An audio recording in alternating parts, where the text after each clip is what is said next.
Olá! Excluídos, uma população invisível que vive à margem da sociedade. Em todo o planeta, a estimativa é que são 800 milhões de pessoas vivendo ou sobrevivendo nas ruas, segundo a Organização das Nações Unidas. Em comum, a pobreza extrema, o distanciamento da família, a falta de moradia e utilização de espaços públicos, como o dormitório, de onde também tiram o sustento para sobreviver. No Brasil, há mais de uma década, a Política Nacional para a População em Situação de Rua estabelece programas sociais para resgatar a cidadania dessas pessoas. Nos últimos meses, a situação se agravou para esse grupo mais frágil de brasileiros diante da pandemia de Covid-19. Vamos saber mais sobre esse assunto no Preservar é Lei, que começa agora. O Brasil tem atualmente mais de 220 mil pessoas em situação de rua. O dado do Instituto de Pesquisa Econômica Aplicada aponta que a pandemia da Covid-19 provocou um crescimento de 140% no último ano. Parte da população tem em comum a pobreza extrema, os vínculos familiares interrompidos ou fragilizados e a falta de moradia convencional regular. Em 2009, um decreto criou a Política Nacional para a População em Situação de Rua. O objetivo é resgatar valores constitucionais violados, como direito à saúde, educação, moradia e dignidade. Há pouco mais de uma década em vigor, a política é articulada entre a União e os estados. Ela institui a criação de um cadastro para a contagem oficial, apoio e direcionamento das pessoas em situação de rua, a programas sociais de renda e qualificação profissional. Também garantiu a criação de centros de defesa dos direitos humanos e fomentou campanhas de prevenção às drogas e o álcool.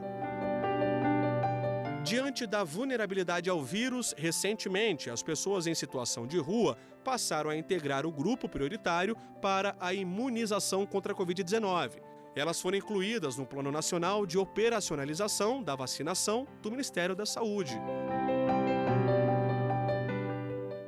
Para falar sobre esse assunto, eu converso agora com Carlos Alberto Ricardo Júnior, coordenador-geral da População em Risco do Ministério da Mulher, da Família e dos Direitos Humanos, e com Everaldo Patriota, presidente da Comissão Nacional de Direitos Humanos da OAB, a Ordem dos Advogados do Brasil. Sejam muito bem-vindos ao Preservar é Lei.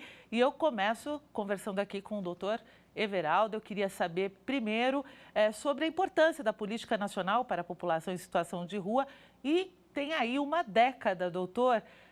Quais foram esses benefícios que ela proporcionou? De que forma que ela pôde ajudar esse, digamos assim, esse público excluído, né, da sociedade? Olá a todos os telespectadores da TV Justiça. Essa política, instituída em 2009 pelo Decreto 7.053, vem cumprir uma promessa constitucional de que é um dos objetivos do Estado brasileiro reduzir as desigualdades. As desigualdades, depois de mais de 30 anos da Constituição, continuam gritantes, continuam abissais. Nós somos um dos países mais desiguais do mundo, mas muito pior seria se não tivesse essa política, que ainda é uma política em construção, é uma política que tem que consolidar-se. Ela foi instituída por um decreto, né? Ela, para ser uma política permanente, sustentável, ela deveria ter um marco legal mais sólido e ela ter orçamento. Na administração pública, na gestão pública, quem não tem orçamento não tem poder de política pública. Ela cumpriu um papel, mas atingiu o objetivo não porque as dificuldades de recursos são imensas, né?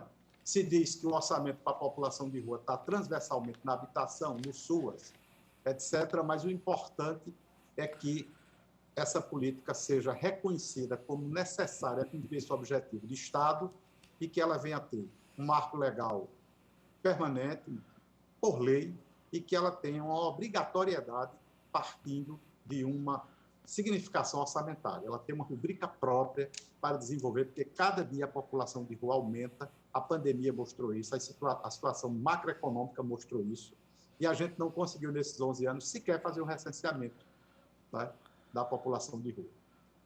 Carlos Ricardo, você aí como representante, né, do Ministério, coordenador geral, queria saber por que essa situação de exclusão é tão insolúvel? A situação de rua, ela está ainda sem solução no nosso país, porque nós ainda estamos com uma política que está nesse modelo que não permite o acesso à moradia de imediato.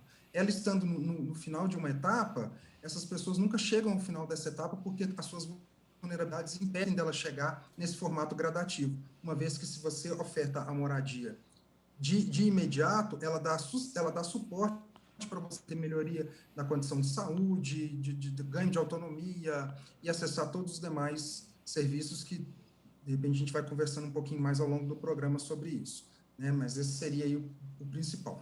É uma proposta que nós, no governo federal, junto com a sociedade civil, o próprio Comitê Intersetorial de Acompanhamento dessa política, tem feito a defesa dessa proposta, o próprio Conselho dos Direitos Humanos também está de acordo com essa proposta, ela ganhou uma aceitação no país todo, né? Chegou recentemente na América Latina, e tem uma aceitação na América Latina, inclusive na Rede Cali, que é uma rede de países latino-americanos que discutem isso, que o Brasil faz parte.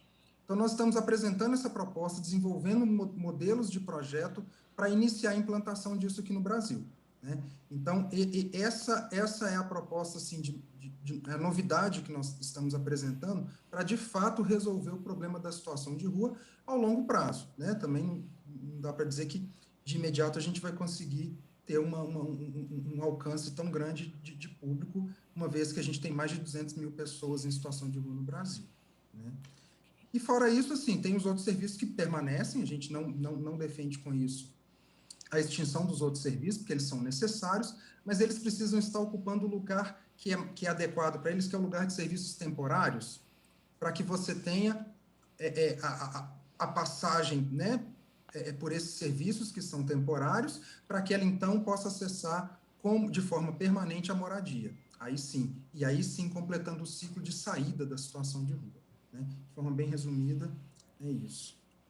Bom, e de acordo com o Instituto de Pesquisa Econômica Aplicada, o IPEA, após o agravamento da pandemia no Brasil, foram identificadas iniciativas governamentais destinadas à população em situação de rua. Desde março de 2020, foram adotadas medidas de transferência direta de renda, além da distribuição de alimentos. A Solidariedade também mobilizou organizações da sociedade civil. E eu volto a perguntar aqui para o Carlos Ricardo, a sociedade civil também acaba ajudando em situações de emergência, né? O governo fez a sua parte, mas também é importante que outras organizações acabem cooperando. Como é que foi isso, Carlos, nessa pandemia? Esse reconhecimento da atuação da sociedade civil, ele é realmente muito importante, porque a sociedade tem desenvolvido uma série de ações, né, desde o início da pandemia, continua até hoje, e realmente, apesar da quantidade de esforços do governo federal, inclusive com repasse de recursos para a rede de assistência social, com auxílio emergencial e tudo mais, ainda assim tem muitas pessoas que ainda precisam do apoio das organizações da sociedade civil, de organizações religiosas, voluntários, que desenvolvem um trabalho que é fantástico, né? Desde de distribuição de alimentos, de organizações que cedem espaços para construir abrigos emergenciais. Tem organizações que fazem parte que acabam se inserindo na rede governamental e acabam sendo conveniadas com projetos, né, com repasse de recurso público para poder ajudar, ou às vezes atuam com recursos próprios. Então, assim, é uma infinidade de ações, que vai desde abrigos emergenciais até distribuição de alimentos, equipamentos de proteção individual, de higiene, né, álcool em gel, máscaras, e por aí vai. Doutor Everaldo, a política para a população em situação de rua prevê ajuda em situações de calamidade pública, como aí no caso a pandemia? Não há, que eu tenha conhecimento, não há uma previsão, até porque, veja, nós não temos previsão nenhuma para a pandemia. Veja que o SUS, que 230 milhões de brasileiros dependem dele, quase 220 milhões de brasileiros, não estava preparado para a pandemia. Da mesma forma que as demais políticas públicas não estavam preparadas para esse período de pandemia, com um desemprego rondando os 14%, com esses milhões de desempregados, com a questão do distanciamento social e as regras sanitárias da pandemia, a coisa ficou muito... A realidade do pessoal que está na rua ficou muito dramática. Por isso que se deu prioridade na vacinação, que é preciso dizer o seguinte, essa política tem 11 anos, mas a gente ainda tem muita gente na rua que sequer tem documentos, que não pode acessar, às vezes, uma política pública porque não tem um endereço, não tem um RG, não tem um CPF. Ainda tem gente sem documentos. Ninguém está na rua porque quer.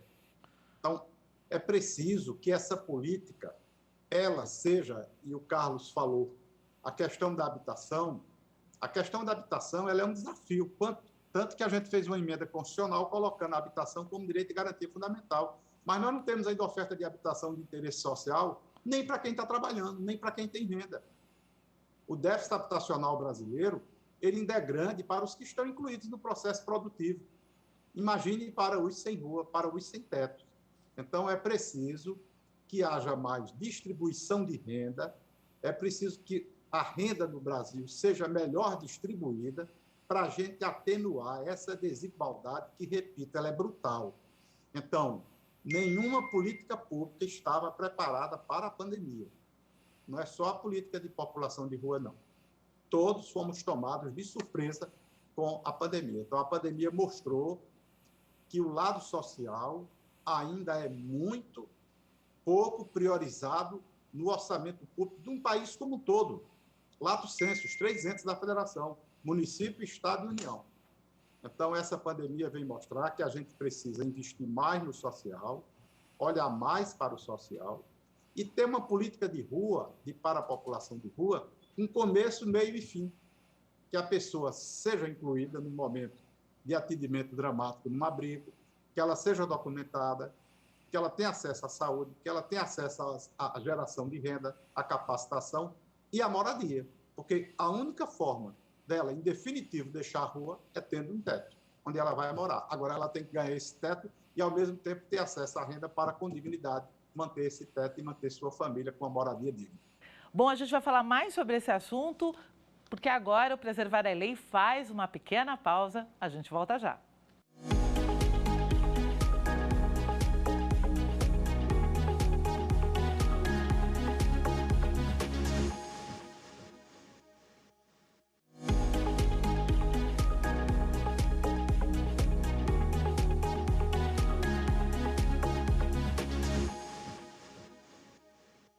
O Preservar é Lei está de volta e o assunto hoje é a população em situação de rua.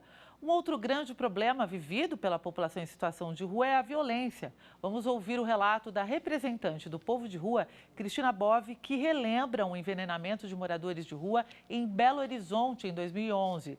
7 homens e uma mulher foram envenenados com raticida e até hoje os culpados não foram identificados. O depoimento faz parte do especial Cidadania da Agência Senado. Vamos ver. Em Belo Horizonte, nós acompanhamos o caso, que infelizmente não pudemos identificar os culpados, mas 7 moradores de rua que moravam numa praça, eles foram envenenados com chumbinho. E não se identificou até hoje os culpados dessa situação e ficou muito difícil. Felizmente, as pessoas não morreram, Todos eles passaram mal, alguns muito mal, mas foi muito no início, eles foram rapidamente socorridos, então deu para eles recuperar. Mas olha o que aconteceu depois, eles voltaram para a praça, depois de passar alguns dias nos hospitais, etc. E aí a prefeitura não dava alimentação para eles, não dava cesta básica para eles fazerem comida, para eles não fazerem comida na praça. A população do entorno ficou com medo de dar comida para eles, por causa da situação que tinha ficado. Então, eles ficaram praticamente sem ter o que comer durante muitos dias. Foi uma discussão, são coisas absurdas que acontecem e que não se pensa. Então, você condena a pessoa a morrer de fome. Doutor Everaldo, esse é um dos casos, Porque os culpados geralmente não são punidos com rigor. Isso tem a ver com a condição de invisibilidade social dessas vítimas? Isso tem a ver com a nossa a formação da nossa sociedade. Nós ainda não conseguimos vencer o racismo estrutural e institucional. Você tem capitais que têm políticas públicas, se é que se pode chamar de política pública, de faxina social. Você tem capitais como Curitiba que não quer um morador de rua na rua. Então, elas não estão em visibilidade. A miséria está ali nos nossos olhos. Agora, a gente que quer esconder, jogar por debaixo do tapete. Então, você não quer a população de rua na praça, não quer na marquise, não quer na via pública, não quer em lugar nenhum. Vai colocar lá onde? Então, esse é um problema. Se nós temos uma resolutividade de homicídios na faixa de 10%, você imagine contra a população de rua. Então, não se apura os crimes contra a população de rua, como de resto no Brasil, a vida ainda é muito relativa, o valor da vida, embora seja o bem jurídico maior. Carlos Ricardo, como romper essa cultura de exclusão? São necessárias campanhas? Como é que se faz para romper esse ciclo? A campanha é uma das estratégias para isso, né? Uma até bastante importante. Nós fizemos uma campanha no ano passado, bem no período da pandemia, o título dela, a hashtag dessa campanha era "E se fosse você na rua?", tentando convidar a sociedade a se colocar no lugar das pessoas que estão ali, para pensar se ela gostaria de ser tratada como uma pessoa em situação de rua acaba sendo tratada, né? Mas, assim, tem muita questão que envolve ali a questão da situação de rua, que, na verdade, são preconceitos que estão na nossa sociedade, né? Então, tem o preconceito ali contra a pessoa pobre, contra a pessoa negra, contra a pessoa LGBT, com deficiência, contra a pessoa que faz uso abusivo de álcool e outras drogas, contra a pessoa que tem transtorno mental. Então, você, além da situação de rua em si, mas tem todas esses outros preconceitos que se somam, porque o público da situação de rua é bem diverso, todos esses públicos podem se encontrar na situação de rua, então você vai somando, acrescentando preconceitos, discriminação, que são esses que estão aí presentes na nossa sociedade. Então a gente precisa mudar a nossa sociedade como um todo, né? Passar a respeitar os direitos de todo mundo, reconhecer todas as pessoas como iguais, como seres humanos. E uma publicação ajuda moradores em situação de rua a resgatar a própria cidadania. Eles são chamados de porta-vozes da cultura e são os responsáveis por vender a revista Traços, em Brasília. O dinheiro é revertido para a compra de comida e do aluguel. E vamos ouvir agora algumas pessoas que tiveram a vida transformada. Vim parar em Brasília com objetivos de conseguir um trabalho, porque eu havia concluído um curso recentemente, vim fazer tratamento de saúde, principalmente tratamento de saúde. Eu sou uma pessoa que morava na rua, eu tive uma infância que não foi muito agradável para minha pessoa. Eu, com 6 anos de idade, eu era espancado pelo meu pai. Eu fui 15 anos servidor público. O governo militar me botou para a rua. E o que eu fiz? Não consegui emprego em outro lugar. Tinha 3 anos de idade, eu fui estuprada pelo meu pai. Depois dos 3 anos eu fugi de casa, não apareci mais. Até depois de grande. Eu moro no aeroporto. Pode ir lá, eu moro lá, eu durmo lá. Mas eu agradeço a Traços porque me acolheu. Graças a Deus, tem pessoa igual essa revista que pensou nessa pessoa que vive nessa situação, está fazendo uma diferença na minha vida. Ele está trazendo a dignidade para a minha pessoa. Ele está prometendo me dar garantia de ser uma pessoa boa. A Traços foi uma coisa que marcou muito, né? É uma coisa que tem até hoje, assim, que eu guardo por mim mesmo, que eu gosto de divulgar, gosto de trabalhar. E me trouxe meu sorriso de volta, vou falar para você. Só para esclarecer que na pandemia a publicação continuou a ser vendida com entregas a domicílio para evitar que os porta-vozes da cultura ficassem sem renda. E aí a pergunta vai para os dois, qual a importância desse tipo de projeto para a reinserção social? O projeto da revista Traços, ele tem uma característica que é muito importante, que inclusive é uma das coisas que garante o sucesso dela, né? Existem várias tentativas de projetos de acesso à renda para a população em situação de rua que acabam não alcançando o sucesso que a Traços acaba obtendo com essa população. E um dos grandes diferenciais é que a Traços adaptou o trabalho à situação de rua. Porque nos modelos mais comuns que a gente vê, eles tentam adaptar a pessoa em situação de rua ao trabalho, porém, sem a pessoa ter acesso à moradia, ela não consegue acessar. Porque tenta imaginar como que uma pessoa vai se manter num trabalho, no modelo tradicional aí, sem ter um lugar digno para dormir, sem ter o seu período de descanso e por aí vai, né? Todo mundo que tem uma casa sabe que não conseguiria se manter no trabalho sem a moradia. Então, esse é um grande diferencial que esse projeto apresenta, e daí esse sucesso todo que a gente tem visto aí na Traços em Brasília ao longo desses anos. É um resgate da cidadania, né, doutor Everaldo? Sem dúvida. Agora veja qual é a virtude principal, qual é o sucesso desse projeto. Ele vai resgatar o ser que está ali alijado. Ele vai tirar aquela pessoa do estado depressivo, do estado de alienação, do estado sem uma situação de baixa estima, e aí resgata o ânimo dessa pessoa, resgata todo o seu lado humano e, como bem disse o Carlos, não faz com que a pessoa se adapte ao trabalho tradicional.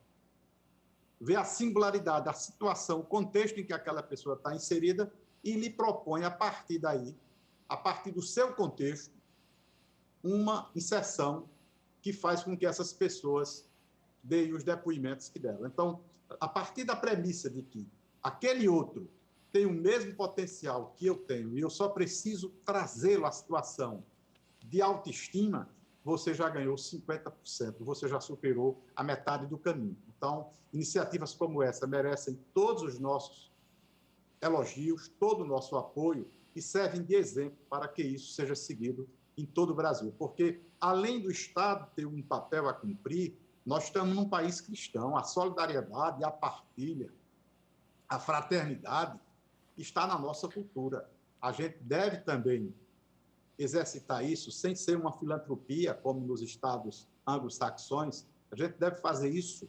A caridade é um dever cristão. E a gente partilhar mais o que temos em excesso com os que não têm nada. Também é um caminho sem isentar o Estado de sua responsabilidade nisso. Vamos a mais um exemplo.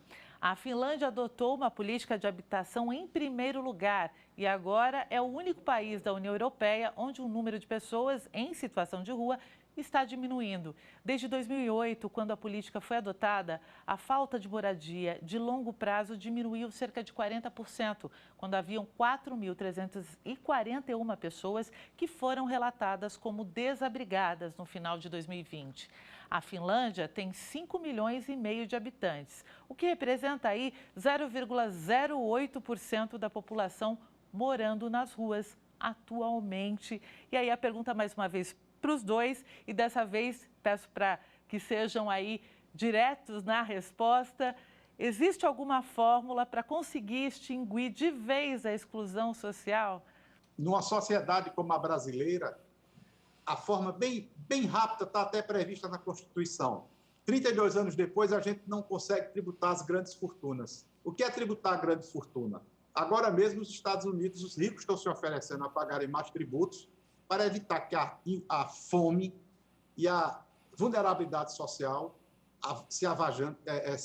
cresça numa sociedade que diz que é a sociedade mais rica do mundo, a maior potência do mundo. Então, a forma mais direta é a gente tirar dos ricos que têm demais para transferir para os pobres. É transferência de renda. Essa é a forma mais objetiva e rápida. Agora, é difícil politicamente. 32 anos e a gente não consegue sequer regulamentar o imposto sobre grandes fortunas. Carlos Ricardo, tem fórmula? Bom, uma fórmula única não existe, mas em termos de serviços, sim.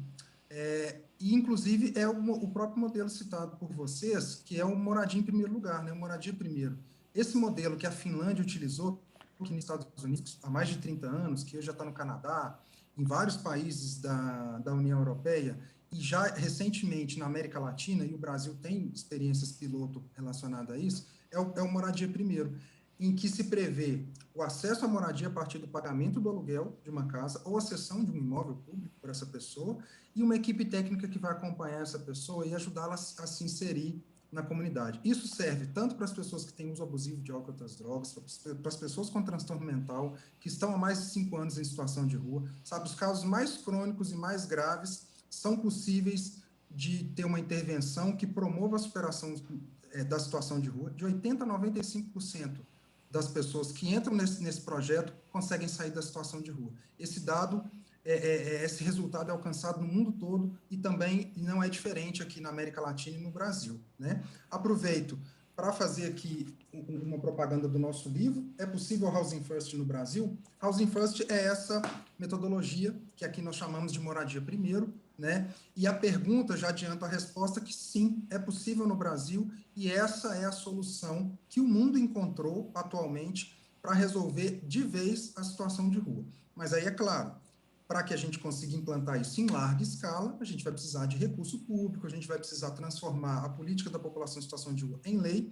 Aproveito para dizer que tem um projeto de lei em tramitação no Congresso Nacional, o PL 5740 de 2016, que a gente precisa melhorar um pouquinho a proposta ali para dar uma adaptada, incluindo essa proposta nossa de moradia, do Moradia Primeiro, para que a gente realmente comece aí a ter mais recursos e, de fato, expanda essa proposta aí para todas as pessoas. Essa seria a nossa receita, aliada a outras coisas que são necessárias, inclusive que o próprio doutor Patriota acabou de nos falar. Bom, o programa terminou, infelizmente. Agradeço muito a participação de vocês aqui. E o Preservar a Lei fica por aqui. Acompanhe nossa programação no site da TV Justiça e também no nosso canal no YouTube. Até a próxima!